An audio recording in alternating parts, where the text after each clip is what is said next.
పచ్చడికి కావాల్సినవి సన్నగా తరుక్కున్న నిమ్మకాయలు, గ్లాసున్నర ఉప్పు. ముందు నిమ్మకాయల్ని ఇలా సన్నగా తరుక్కోవాలి.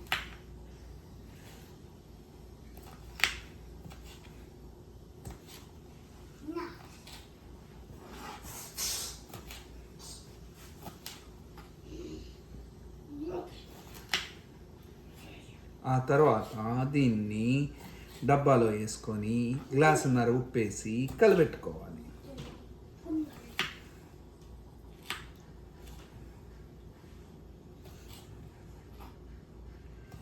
నిమ్మకాయల్ని సన్నగా తరుక్కొని ఇలా డబ్బాలో వేసుకొని